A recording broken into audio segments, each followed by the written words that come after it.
right, we'll go ahead and get started. Let me stop sharing my screen for a moment. All right, I just want to go ahead and take a moment to welcome everyone to the second webinar in our webinar series with AERA Division C. My name is Anthony Clemons. I'm a doctoral student at the University of Illinois, and I'm happy this evening to welcome our guest, co-host, and our keynote speaker, Dr. Ray Pastore. I'm going to go through a brief introduction of Dr. Pastore and just tell you a little bit about him. He is an associate professor and program coordinator of esports and online teaching and learning within the instructional technology program at the University of North Carolina, Wilmington. He's an active YouTuber with over 2.6 million, that's million views. He's recently published his first book and has 28 peer-reviewed journal publications. With a background in management consulting, game design, game-based learning, and instructional design, he has worked on projects for Fortune 100 companies, the military, as well as a myriad of schools and universities. It is my distinct pleasure to welcome you, Dr. Pastore. Obviously, we know who to go to if we need some help with our social media management. So we're super happy to have you. Yeah, thank you. Thank you. Absolutely. So this evening, we're going to talk about this idea of gamification in the college classroom. And I want to begin our conversation this evening by just kind of opening it up with a super simple question that I think a lot of us are wondering about, since we're coming from inter and transdisciplinary areas of education and other fields. So what exactly is gamification? Okay, so the answer is it depends who you talk to. And I'll explain what I mean by that. So there is an operational definition of gamification that you see in research, and when you talk to other researchers who specialize in gamification, we have this operational definition of what it is, but that's not necessarily what you see when you when you search for it online and read blog posts and just talk to people about gamification. Like if I talk to my wife, who is an ex-teacher, she's raising our kids now, but like if I asked her what gamification was, she would just kind of tell me in her own broad terms what she thinks that means. Similar to when I ask someone what multimedia is or what online learning is. There are these very specific definitions of what it is, but everyone has their own little definition. So the real definition of gamification is incorporating game elements into a non-game environment. Game elements into a non-game environment. That's things like, digital badges and point systems and leaderboards. That's the really simple definition. The more general definition is that, it's becoming this term that we're making synonymous with anything gaming related to education, whether that's implementing full games into a class, making a class a game, doing game design, really anything, incorporating virtual reality into a class, anything like that. Now we're in some regard calling gamification. So it's become this very loose thing, even though we have this operational definition. So, I study education technology at U of I, and we look at e-learning all the time. We look at all of these tools and instructional strategies, et cetera, that are associated with how we get after, pedagogy or andragogy. And looking at the role of gaming, it seems as though, yes, it's its own kind of subfield within education, but it is really kind of interdisciplinary, and there's a lot of different ways that you can look at it and use it in your classroom. So that's exciting, but I do wonder, what are some strategies and ideas or maybe tools that you think that someone who's kind of new to this online learning environment may want to consider adopting? Okay, so let me share my screen with you guys. I'm going to share my MOAP. You guys familiar with the MOAP? No, tell us about it. Mother of all presentations. My MOAP. Everyone's got a MOAP. When you That's have a true. topic, you've got a MOAP. You guys are not seeing the right screen, I don't think. Are you seeing a presentation right now on the screen? We see your slide deck but if you have it in presentation view, we don't see the presentation view. We just see the slide deck and the slide view. Okay, because okay, I do not see it. Okay, hold on a second.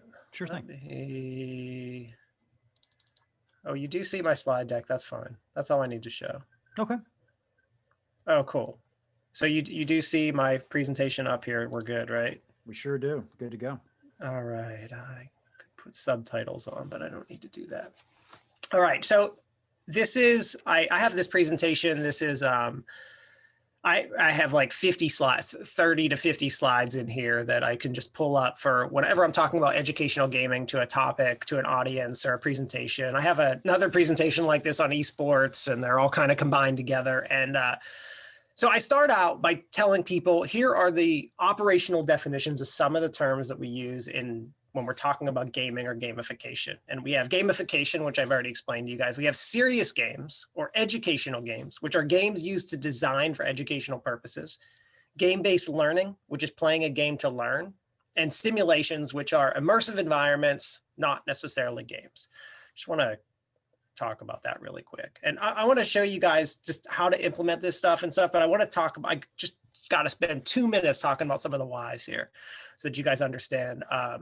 So first of all, why do we even bother to add game elements or games in a classroom? Like what does it help? Like what does research show? So the first thing is STEM, and basically that students who play games, who are interested in games or who are exposed to games have a much greater chance of going into STEM fields, which we have a problem recruiting people for. In fact, if you take any CEO of any large tech company, Elon Musk, Bill Gates, the late Steve Jobs, Mark Zuckerberg, any of those guys, and you research how did they get started in tech, every single one of them says the same exact thing. I was playing video games and I want to learn how to program my own game. That's how they all started. Not obviously that every kid that plays video games is going to be a Mark Zuckerberg multi-billionaire person, but you get the idea that they lead to things. They do. Research has shown that students who are interested or play video games generally have higher grades than students that do not. Games for learning and in the classroom can increase engagement, retention, and motivation. I'm going to get to some of these points as I talk through actually implementing this stuff. And implementing gaming clubs or esports into schools, which is like a much more high level than just like putting like some gamification elements in a class, leads to inclusion, leads to students having school spirit, leads to getting students to fit in somewhere that they may not have really fit in. So that's just some general research right there. So if I was to like recap this for kind of our audience and kind of just put it together, bottom line up front, these are some reasons that we really want to consider adopting the gamification or serious games or these immersive experiences into our own classroom. It increases the potential of students capturing their interest and being interested in the coursework. It leads to more inclusion. It's phenomenal opportunities for higher levels of engagement in the STEM fields. And overall, it increases the propensity for gamers to have higher grades and test scores. I mean, these are some really solid reasons to kind of consider adopting these. I'm excited to see what some of the techniques are for us to do it now. Yes, and the key to all of this is implemented correctly and well. Because I can just throw game elements into a class and it doesn't necessarily do much. So I'm going to get to that really quick as well. This is just another intro slide, and then I'm going to get into gaming stuff. So when we are designing implementing anything into a classroom, any kind of learning, I have what's called the 4 Ps of learning. And this is broken down. If any of you are in ed tech or instructional design, Gagne's 9 events, Seals in Glasgow, all those people that have created all these ways of learning. And this is me breaking it down for a very simple audience so people can just understand it really quick, to say the 4 Ps. This is how I teach my class students about what is learning. So there are 4 things when I'm teaching, when I get up to teach that night, or a lesson or a unit, or it's online, whatever, it doesn't matter what it is. I have to do 4 things, 4 Ps. I have to preparation, which is setting the stage, which means motivating the students or getting them to get ready to focus on learning, so that they're no longer worried about COVID, or they're late with their bill, or the conversation they just had with their spouse, or whatever it is. I have to get them to recall prior knowledge, and I have to get them to I have to teach them tell them what we're going to do this evening, or this unit, or in this online module, whatever it is. I have to present the content to them. So second P is present. I present the content. And the third P is practice. They have to somehow practice that content. People say like, oh, I learn by doing or whatever. No, it's part of the learning process that we all do. We have to practice it. We have to use it somehow so that we retain it in our minds and learn how to problem solve with it and stuff. And then the 4th P is post-instruction, which is some kind of assessment to show my mastery. So preparation, presentation, practice, post-instruction. The reason I have 2 of these highlighted is a lot of times when we develop instruction, we only do these 2 Ps, presentation and post-assessment. We get up in front of a class, we give them a bunch of e-learning content, we give them content, and that's it. And then we assess them on it, but we don't have them use it, and we don't necessarily always set the stage. And this is where something like gaming comes in, because it's a great instructional strategy, which allows us to do, sometimes a game can do all 4 of these in one shot. And I'm going to talk a little bit about that. So I'm looking at your 4 Ps of learning here, and I can't help but think, as an instructor, how it kind of sets up a model for developing your class. Yes. So that and it aligns very closely to Kolb's experiential learning model, insofar as setting the stage, getting people involved, getting their minds in the ballpark, and then going through the content, getting them to apply it in some meaningful way. And then after class, getting them to, assess either what they learned, or giving you a means of assessment to know that they captured the material in some meaningful way, using, I guess, either formative or summative assessments. I mean, this right here is a pretty simple taxonomy, if you will. It's a basic learning taxonomy based on me looking at all of the taxonomies out there and saying, there's so much similarity between all of these. Can I make this simple for my students? And coming up with this. Wow. Okay. But when you're going to implement games into a class, I just did I was just on YouTube actually right before this, from 4 to 5 p.m. I do a show, and we talked about gamification, because I was talking about this presentation, and I had 2 instructional designers on it. We talked about like, it's the implementation of this, doing it correctly. And I'm going to get to that. So here is what I call the levels of educational gaming. And these are from easy. Level 1 is very simple to implement in your class, to level 8, which is extreme, which is a lot more work and much more challenging. And basically, each of these, and I could go through each of these if you guys want me to, we can do that. I can show you examples of how to implement each of these. I could talk about implementing all of these, because I have slides on how to do that. I don't know if we necessarily want to do that, but we can. But really quick, so there are these 8 levels, and each one talks about, how do you take something to do with gaming and implement it into my class or university? And what does that actually do for the learner, and what is involved in that? So one of the biggest things that, when I talk about implementing gaming or games into a class, that we don't necessarily think about always is it appropriate? Does it fit? And what do I really want to do?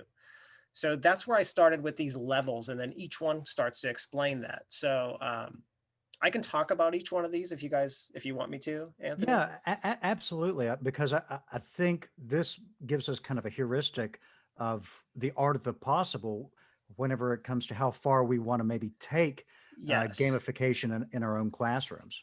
Yeah, this is everything that you can implement. And if you guys have any questions, feel free to post them in the chat. I need to pull that. Oh.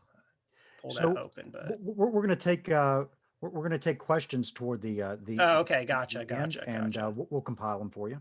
Gotcha. Okay. So there are these 8 levels, and each one is a different type of game implementation into your classroom. All right. So level 1 is attention. So what does that mean? So when I talked about that as 4 Ps, the first one was preparation, right? So the first thing, and very simple thing to do, very basic, very easy, is to take any game for fun. Like I could tell my students, I want you, when they come in the class, or I can say before you're learning tonight, and I want you to play 10 minutes of Angry Birds or Minecraft or whatever it is. What this does is it gets their mind off of whatever it is they were doing for the evening and gets them ready to learn. So I did a research study with, if you guys are familiar with Carl Kopp, he's one of the big gamification guys. We did a research study together, and we tested this theory on thousands of employees in the corporate sector. And what we did is we had some of them play a game for fun for 5 to 10 minutes before they took our e-learning, and some of them not play a game. The game had nothing to do with the training whatsoever, with the e-learning content. They just had to play. We had like a game, and then they would take their e-learning. The students who played the game for that 5 to 10 minutes did significantly better on achievement, were indicated on Likert scale surveys that they were more motivated and engaged in the content.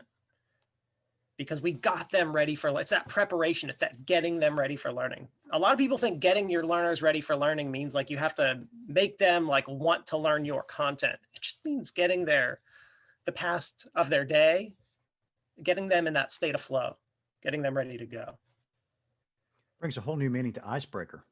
Yes, that's exactly what it is though. It's getting you ready. So here's, the problem with this level 1 is that it does require tech. The students, if you're doing it online, they all have to have the same phone or whatever. You got to find the game that's going to work for everybody, make sure everyone has it.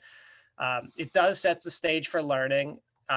It can be hard for some learners to get off the game, especially if you were doing this for younger students or undergraduate students, depending on what you're actually doing. But use is very simple. Play a game for anywhere from 5 to 15 minutes is a simple example. If you were doing an e-learning course, you could actually have a game right before your e-learning, right before your unit, and say, so this is basic level, first thing you can do. Level 2. If you don't mind me asking, in terms of examples of like a level 1 game to get attention, what are some examples? Will like course response systems like maybe Kahoot or Socrative, et cetera, be an example of a game that gets attention, or what's a good example there? So yeah, it could absolutely be an educational game. And I'm going to talk a little bit about some of the tools when I get to like level 3. I think I talk about Kahoot a little bit and stuff like that. So for those of you that are familiar with Kahoot, it's just basically, it's a place to build, you can build educational games. It's pretty easy to do. And there's a lot of educational games out there like that, but it doesn't need to be that. You could have, as I said, have the students play Angry Birds. You could do an exercise, as you said, icebreakers, where the students meditate. You could really do, it's about getting them into that, getting them ready, getting their mind clear. So you have to think about like, what is an activity that we can do to get them ready? And one of them is a game. It doesn't matter which game. It's just, you have to get them engaged in something. I see. And it doesn't have to be a game for learning. It could be a game that is completely irrelevant. What we did in the study is they were playing completely irrelevant, fun, like Minesweeper and type games that had nothing to do with the content, just to see if a game in general would help this. Okay. So level 2 is taking it to the next level. And that's when you talk about educational games. Using an educational game in the classroom. Super easy to do because there are so many out there. Tons and tons of educational games. The problem with a lot of educational games is that they're mostly factual flashcard games.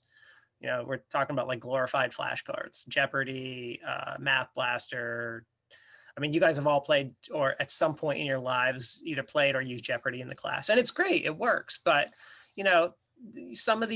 some of the games out there for education are not fun and implemented well. And you run into problems when you start to use them. It's like, sometimes we just think I'm going to use a game in the class, then it's going to be good. It's going to go well.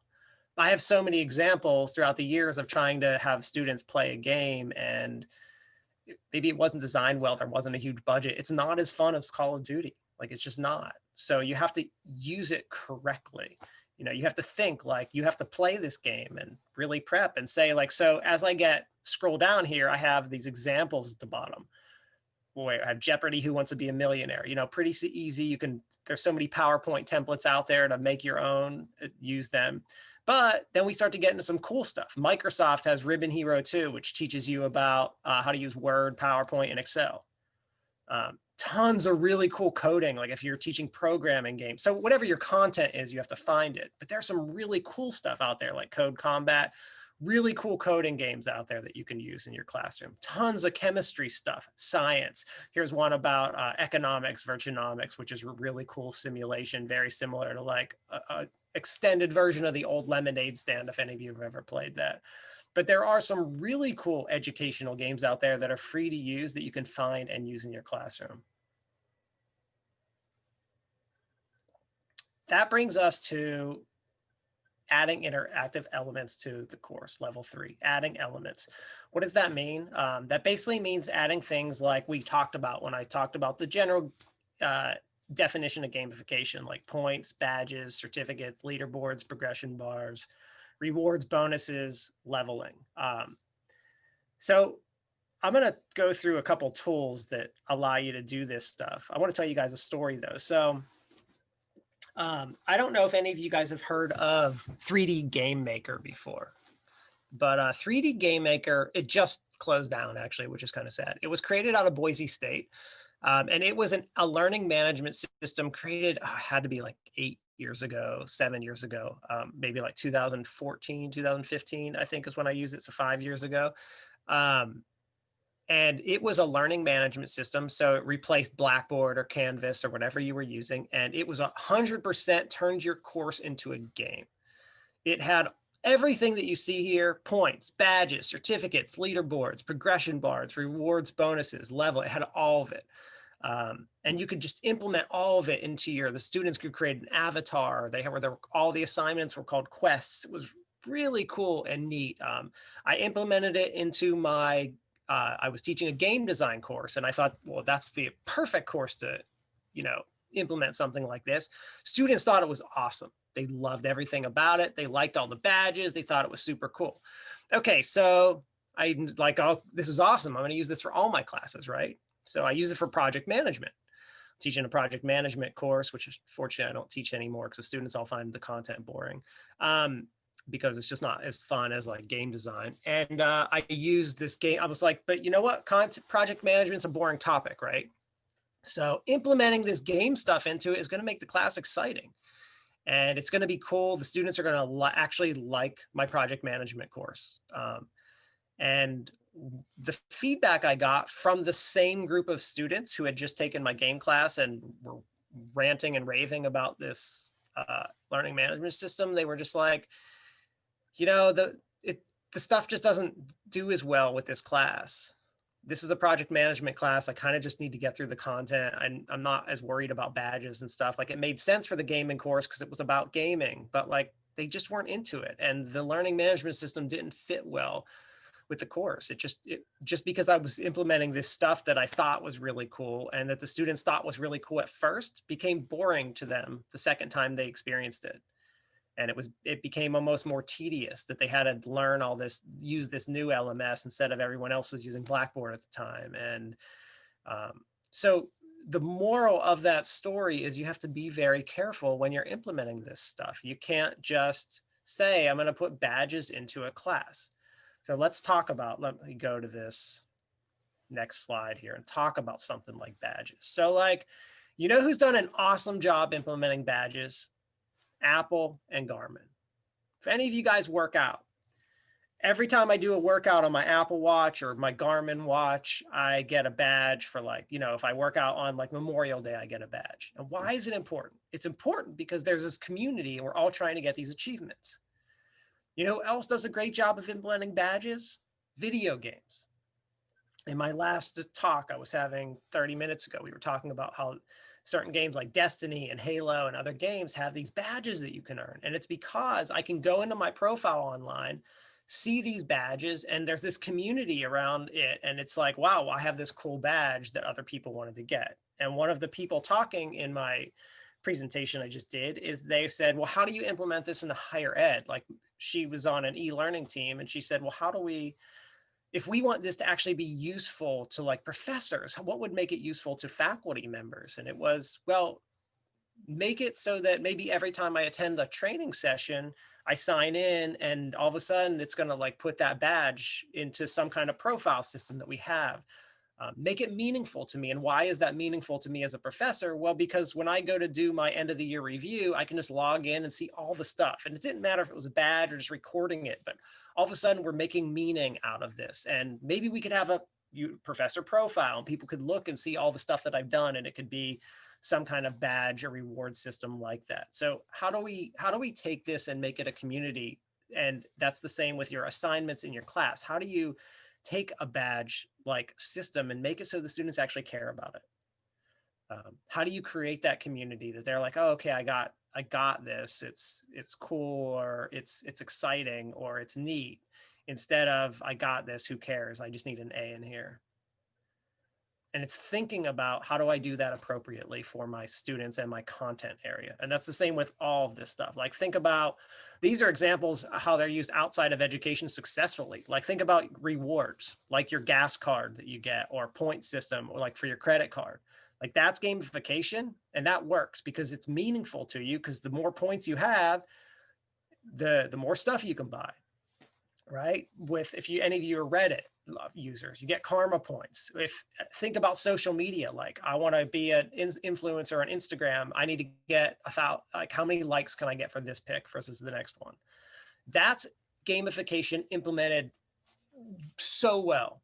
And thinking about how can I take that and put that in my classroom correctly? Because just putting likes on something, like I have likes on my in my Canvas classroom, and does it work as well as social media? No, but it does work in my discussion forum. Adding likes is a nice feature. But like I'll implement badges, and I can talk about some of the companies that do it. Like Badger works really well with Canvas, and it's just not as exciting as the likes are. So it's about finding that balance and doing things that are meaningful, not just sticking a game in or a game element in and saying, it's done, it's cool, the students are going to like this, it's going to be just as fun as them playing World of Warcraft, the new game that just came out last week, Shadowlands. It doesn't work like that. So level 4 is enhancing the content. That's actually modifying the course content so that it's game-like without making the course a game.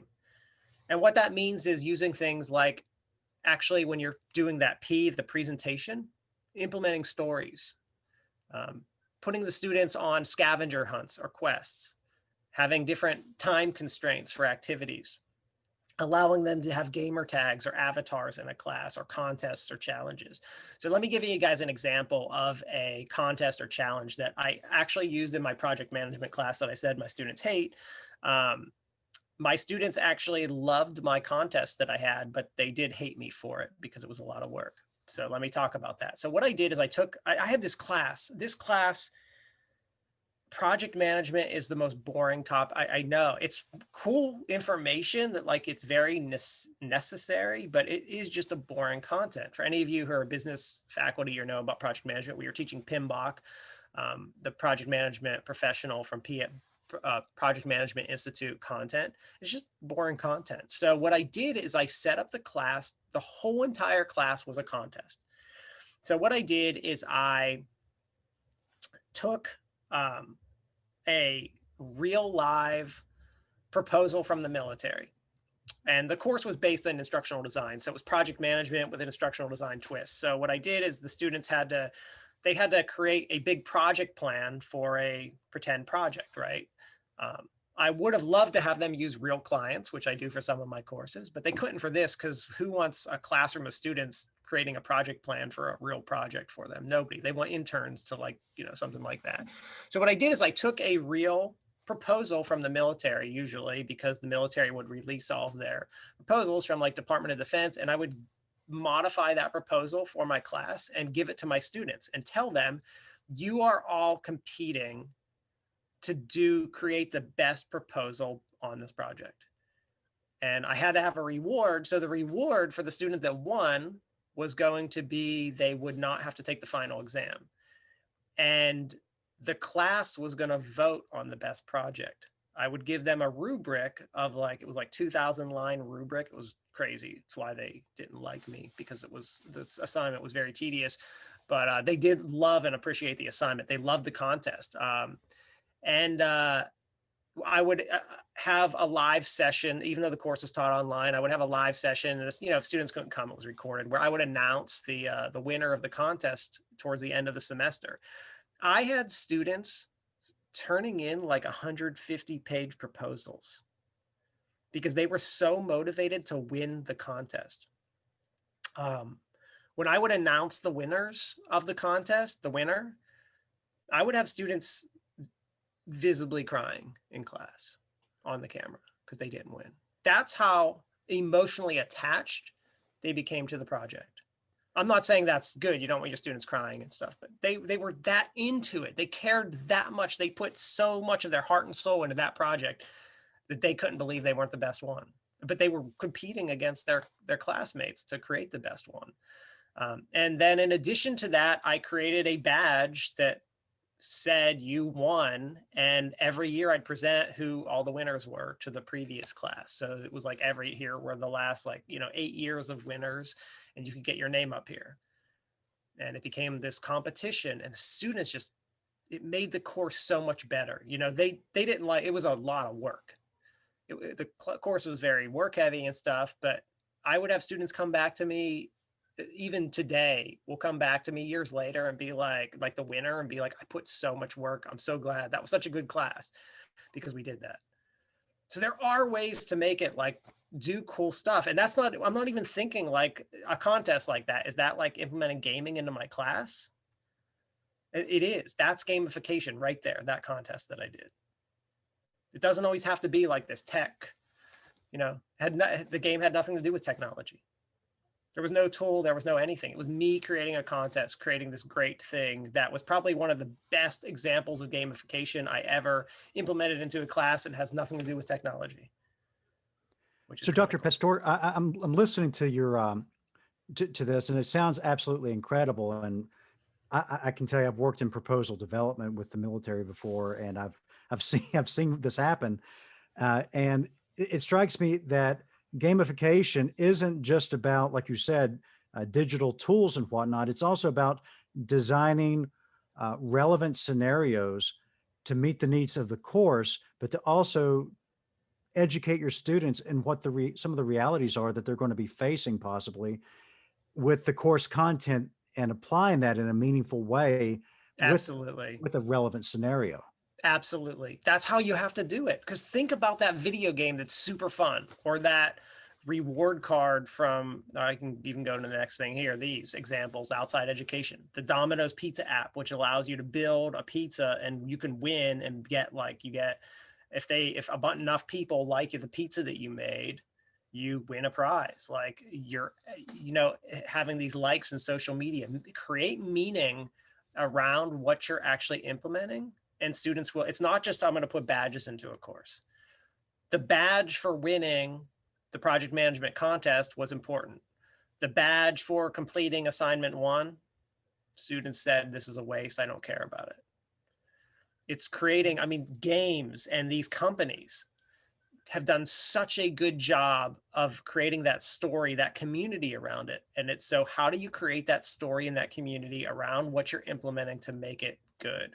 What is it about what you're implementing that's going to make your students either come back or be motivated about it? How do you do that? Can a class avatar be fun? Do students have fun with that? They can if you do it correctly, even in Canvas. I have my students all fill out their profile. I'll ask them at different points of the semester, like they'll do it for their introduction, post a picture, tell us about yourself, and post a goofy picture or something like that.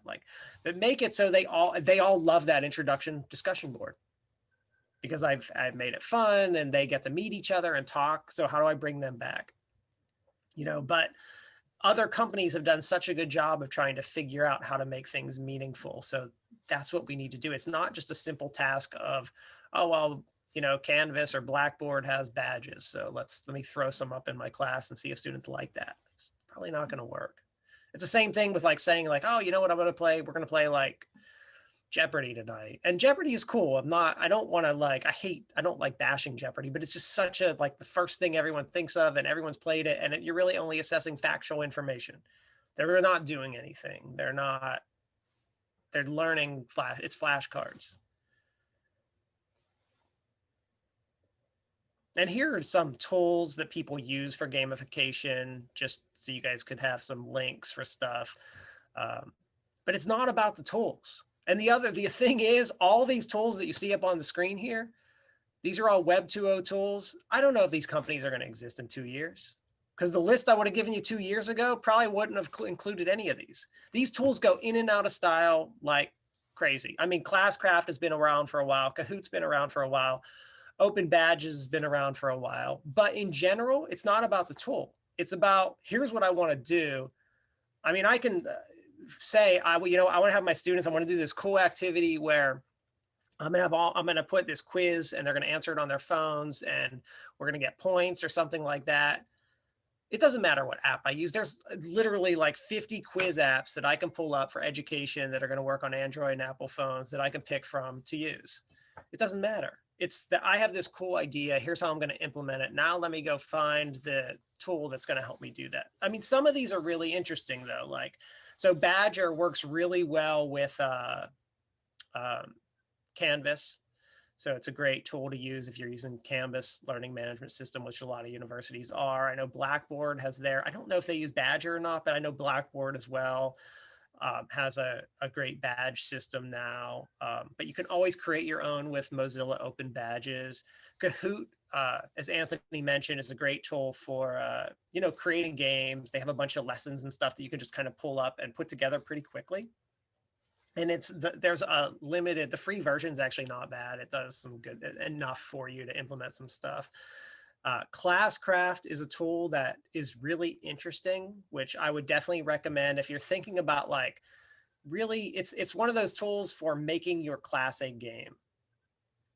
So I don't need to pull it up here and really show you guys. I could, but it's one of those tools that allows you to really start to create something in your class, and it helps add that depth and that story.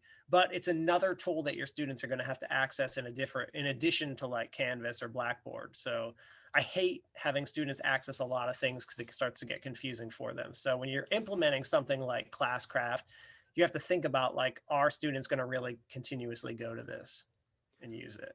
One of the things I'm seeing with these gamification tool examples is kind of the necessity to maybe develop a BYOD policy, a bring your own device policy for your class, so that students know, hey, these are some tools I'm going to be using. I might be using these in class, and you may want to bring your own device so that you can interact in class with these tools.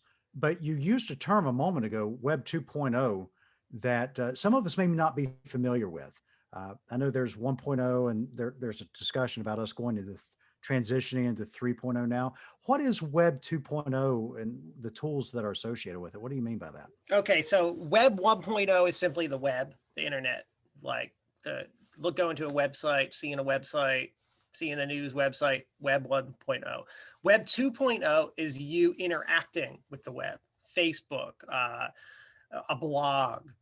Any tool that you're interacting with is called a Web 2.0. So it's like the internet became alive. You're using a database. It's in real time. Things are updated.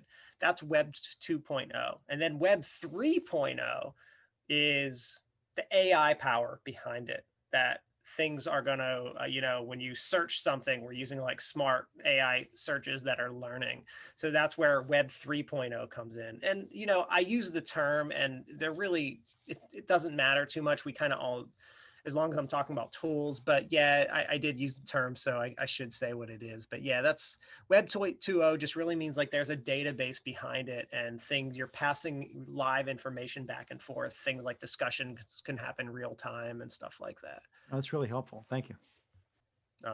But these are just some example tools that you guys can check out. If you're interested in creating games, like some really basic stuff, Kahoot's a good tool. If you're interested in like digital badges, these 2 sites are good. If you're interested in really like creating a story around your Classcraft is a great tool for that.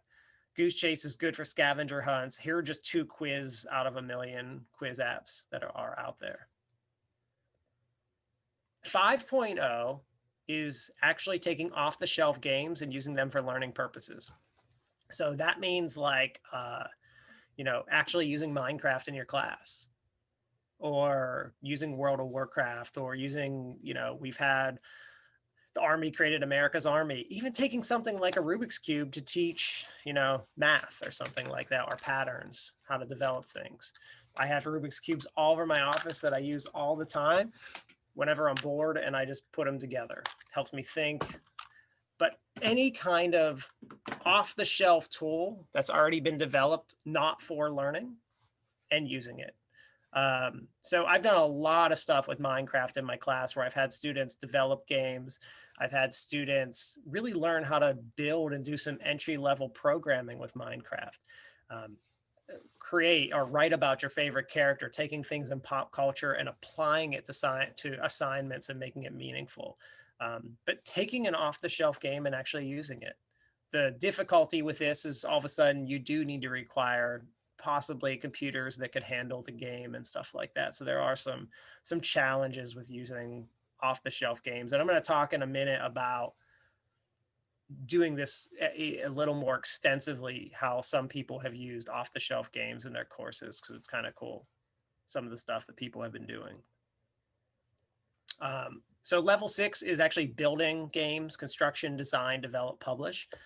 I don't know if any of you teach game design or programming or anything like this, so it might totally not apply to what you're doing, but there are very easy ways to create video games, and there's so many different types of content that could be taught by having students create their own game. You can have them learn about history, like build something. I've had students build like villages and all kinds of cool stuff in Minecraft, which is very easy to use, learning how to construct games in something like Mario Maker.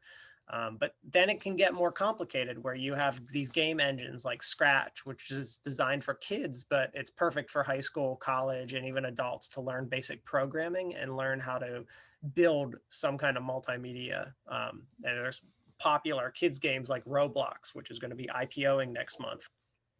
If you're not familiar with Roblox, look it up, because it's a multi-billion-dollar company that every kid under the age of 12 is playing right now. But basically, it's very similar to what like a Minecraft looks like, but there are thousands of games in it, and you can build your own game. So my kids that are 10 and 7 like try to build their own games in it all the time. Kind of cool. And then there's hard like game design and development using like programming or tools like Unity, which is a game engine, a free game engine that a lot of educators use, and it's really popular. And this is just one of the levels of implementing different types of game pieces into a course. But I want to get to this one, which is classroom live action role playing. So if any of you guys familiar with LARPing, live action role playing? It's when people like take Dungeons and Dragons to the next level, and like they'll meet in a field with like swords and like shields and like really like interact, like act it out. So that's what LARPing is. So I call this CLARPing, because we're using a classroom, but it's literally taking your class and turning it into a game. So I had a really cool, so one of my students, Lucas Gillespie. Lucas is an educator in North Carolina. He created something in the mid 2010, 11 called World of Warcraft in Schools. Here's his website, EduRealms. I should actually pull his website up for you guys, but no, this is recording like my presentation, so I won't do that. You guys should pull up his website. But basically, he took so what Lucas did is he was teaching middle school kids, and these were kids who were having, he was teaching like a remedial reading class for students who were in 7th grade, but like really couldn't read hardly at all. They couldn't read any advanced vocabulary. They were having a lot of issues, behavioral issues in school. So Lucas is a big gamer. He was in the World of Warcraft at the time. Now I think he plays Guild Wars too. But Lucas decided he was going to start playing seeing if he could get like a small grant. His school gave him a couple computers and paid for World of Warcraft, and he started to build a course around this game. So he took a game and started to build a course around it. So what he did is he got approval from his supervisor, um, and he created this after school program to start, which turned into a class. He ended up getting a large grant to get all this cool tech. And he created this class. And basically, the class was everything revolved around World of Warcraft. The students would play the game in class. The students, all of their assignments were around the game. In the game, the students have to type. You have to like be able to type and communicate. So the students were writing without realizing they were typing to each other. This is a class he was really teaching them basic like writing skills. He was having students write papers about, comparing and contrasting their favorite World of Warcraft characters and stuff like that. He had one experience where another teacher pulled him aside and said, "Hey, I know this student's in your class. He plagiarized this paper." And Lucas looked at the paper and said, "No, he wrote that in our class." Like the teacher couldn't believe that this student could actually write anything. And he was so excited to write about his World of Warcraft experience that he actually did that and wrote the paper. And on Lucas's website, edurealms.com, he has this whole entire guidebook and syllabus and how to implement World of Warcraft, Minecraft in the classroom, complete like breakdown of lessons and all kinds of materials on his website there. But it was a really, really cool thing that he did. He called all the students. I mean, his class was a game. He called the students heroes. You weren't a student when you came in. You were hero John or hero, Kristen or whatever, it was. You were not a student. There were no grades and stuff like that. And the biggest complaint about his program was that they didn't offer it in the high schools. It was only for middle schools. That's incredible. Parents, that was the parents' complaint. So Lucas has, pretty much made a name for himself nationally by just really caring about his class and turning something into making something out of nothing. And, by sheer luck, getting a big grant. He actually got his grant. So he was typing on his blog about World of Warcraft in schools about what he was doing. And he got an email one day and the person said, "Hey, I'm really interested in what you're doing. Do you want to expand this? How much do you need? And by the way, I'm an 85 paladin." So it was some donor who found his blog, who also played World of Warcraft, thought what he was doing was cool, and gave him all the money to buy like a huge tech lab. So it was kind of cool. But there are ways this is like a really, this was his life creating this. It wasn't just a simple like, oh, I'm creating my prep in my class kind of thing. It was this is my whole entire life right now. So, and really quick, last level is actually creating like gaming clubs, esports. And this is beyond a class. So this is beyond what we want to talk about for this presentation. But if you aren't familiar with esports and stuff, you should definitely check it out. It is a huge growing field, billion-dollar industry. It's what all of your college students are playing video games, and they all know what esports are. They all know who esports teams are. These are the when I was a kid, it was like, who's the best baseball player? And now it's like, who's the best kid at playing League of Legends and Fortnite? This is what your kids are watching. Your students are watching. All students under 25 at home, YouTube and Twitch, and it's all about esports. So it's at least something you should be familiar with the terminology, just that there's something called esports. But this is beyond this presentation of something you guys would really implement at your school, your college, or university. But that's those are my levels. The levels that you've presented really add a lot of value for our understanding as to the art of the possible, and where our comfort levels might be. Sure. In terms of something that we may have never done before. I think this is really instructive to getting us to think about the boundaries of what we're comfortable with and where we might want to go with our own individual course development. We're swiftly approaching the end of the hour. I want to take a moment to slide over into our Q&A and throw a few questions at you from our audience, if you don't mind. Awesome. Hi, it's Brooke, and we've gotten a couple different questions. And so one of them is from Andrew Perry, and he says, I'm an educational psychology grad student, and a lot of the literature indicates that performance-oriented classrooms that focus on demonstrating competence, like through competitive things, can kind of dampen students' motivational learning. And so since most of these game-based activities are geared towards social comparison, what are the implications of using these techniques? Like, how do you avoid maybe falling into mastery-oriented, or just what are you seeing maybe around that maybe possible disadvantage? So, I'll take, the example that I presented in my project management class, the fact that students were visibly upset and sometimes mad at me that they didn't win at the end of the class, and the fact that some students were going too overboard and spending too much time on it and turning in a 150-page proposal for an assignment that was supposed to be 30 pages was a problem. So, that can happen. What has the research said? I see a couple questions here. I see Hannah asked some questions. Someone just said, but to this question, what has the research said about the balance of doing the work to win versus doing the game work to learn? So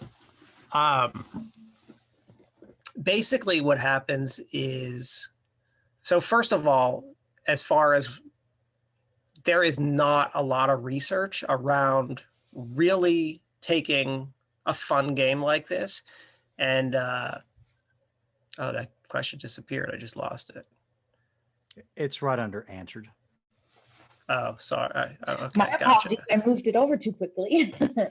So the first thing I'll say is there's not a significant amount of research out there unless we're looking at like real application, like military, and about what's too far, about what's too much. When is it too much? So this is one of those times where you have to play with what you're doing and ask yourself, what is the goal that I'm trying to get these students to do? Is it mastery? And how much mastery do I need? What are your learning objectives? What do I need to get them to actually do? And is this too much? You're not going to run into this problem with an educational game, but when you have your students doing what Lucas was doing, playing World of Warcraft, there were a lot more concerns that students were going to go in off hours at home and want to play and have their parents play. And could he manage that, which was different managing a 7th grader versus a, 19-year-old college kid. So one of the things I do in my esports program is I teach students about gaming and how much gaming is too much and what the research shows as far as like hitting levels of I've done too much and I'm doing myself a disservice. So the research shows that after about like an hour and a half to 2 hours of gameplay, your reflexes start to slow down. Your mind, your cognitive ability starts to weaken. After about roughly 1.5 to 2 hours of gameplay, and you're actually doing yourself a disservice by continuing to play. So when I talk about like game addiction and topics like that, that's where that specific area of research comes in as far as like time goes. When someone asks, well, how long is too long? How long do I teach my esports students to play? It's really around that time that you start to see this cognitive decline. And there's actually technology out there. Garmin just released an esports watch. They're trying to measure when your abilities start to falter after playing. So there is some cool stuff happening in this field, but it's very, very new. I mean, we don't even have answered questions about how much screen time is too much for a kid. There's like, all this conflicting information out there, let alone, looking at a serious game, having a problem with a student playing it too much or like studying too much. Looking back over here in our Q&A section, looking at Hannah's first question, do all students respond well to competition, or do you get some pushback No, against some students absolutely do not like it at all. They hate it. They are nervous. And usually it's confidence levels in those students. They're not used to it. And they want class to be, they don't want to have to compete against their classmates. They want it to be easy, but I have to explain, like, this is what's going to happen when you're working. You do need to compete. And I want you to be motivated to work. And the fact that without the competition, I never had a student submit a 150-page paper. I never had students calling me at midnight because they were nervous about making sure they did something correctly. I never had that level of interest from students. And some students just hated it because it forced them to engage like that. And they really thought that it was just going to be a cakewalk.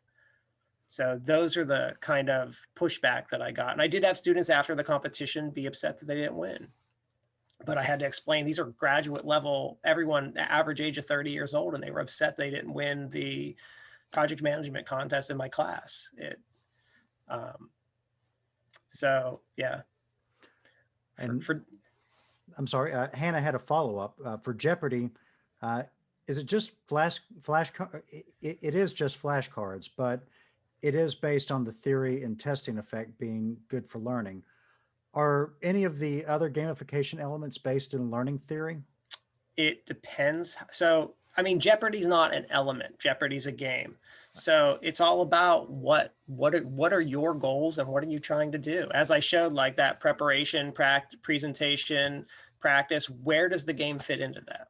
Which part of learning is the game showing? Is it a simulation showing you, how to like do something in virtual reality? Is it, what is your goal and how is it relating to what you're trying to teach these students? Because a game like Jeopardy, which is just flashcards, can be awesome if you're teaching students to remember a bunch of factual information.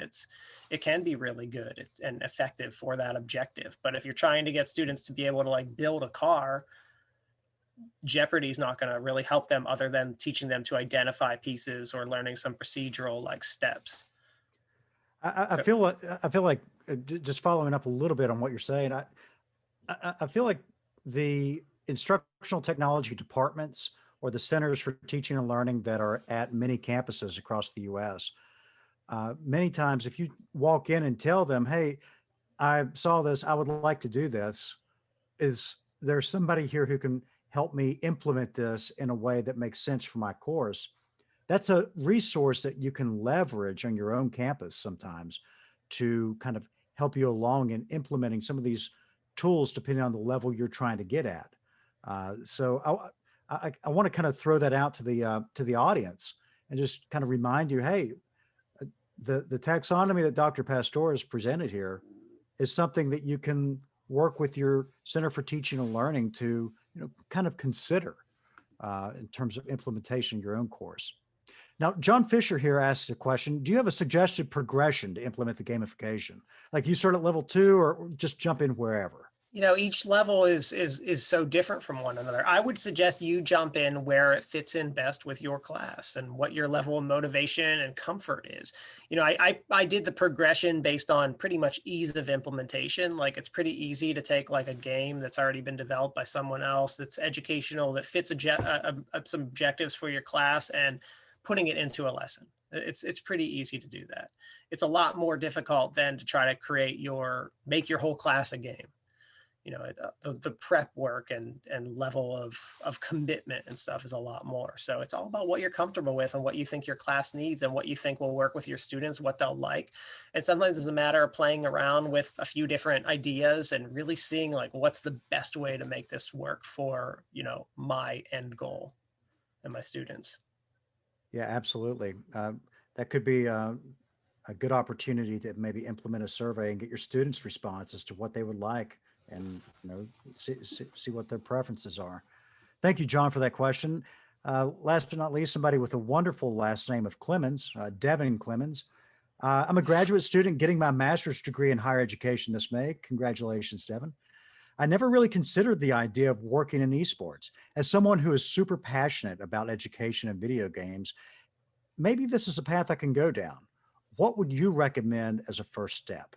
All right. So first step for esports is, first of all, figure out like what your niche is in the field, because in esports, there are a bunch of different jobs. Like, are you interested in a management side, education side, teaching side, marketing side, management, streamer, video production, social media. There's so coaching. There's so many different avenues you can go down, and it's really figuring out, well, what am I interested in, and then actually getting experience doing that. Right now, the big key, everyone I'm talking to in esports at Alienware, Dell, Team Liquid, all the teams and stuff, it's experience. They're all looking for people who have any experience in the field. So like we started a graduate and undergraduate certificate program in esports. It's 6 classes, and each one teaches about a different facet of the field. But basically the point of the certificate is threefold. A, to give them the general knowledge about esports. B, have them develop an esports portfolio. And C, give them experience doing internships and working with clients during the classes to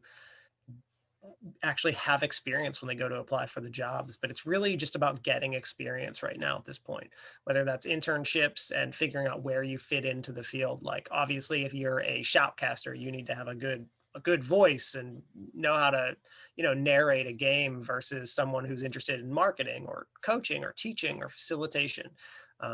So very different skill sets.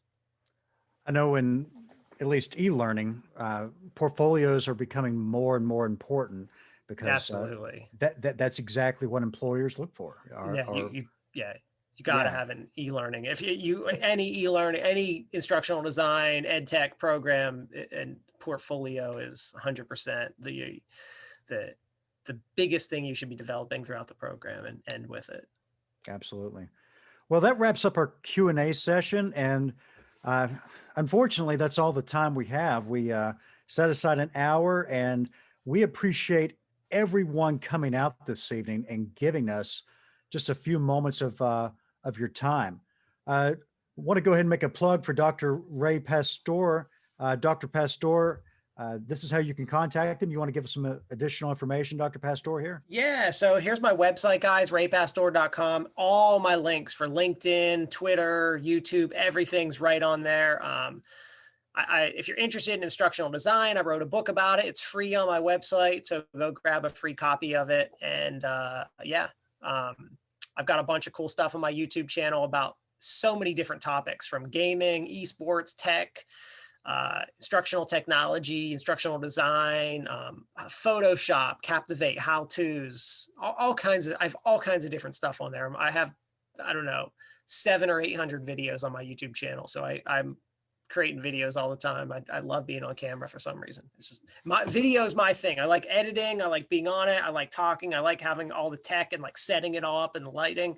It's just happened to be my interest area. I don't know why. Well, that's absolutely awesome. And we appreciate you for coming out with us this evening and taking a few minutes away from your family to be with us. I want to remind everybody to please follow our division on Twitter. We're at AERA Div C Grad. Again, that's AERA DIVC Grad on Twitter. You can also follow us on LinkedIn and Facebook. Please continue to follow us for more updates and to see what the next webinar is going to be that we're going to be facilitating coming January. We're excited. We're going to figure out what that topic is and get that coordinated so that you can collaborate with us come January. Until next time, this is AERA Division C. Thank you all. Take care. Best of luck if you're in your semester. And for you professors out there, best of luck grading those finals coming up. Take care.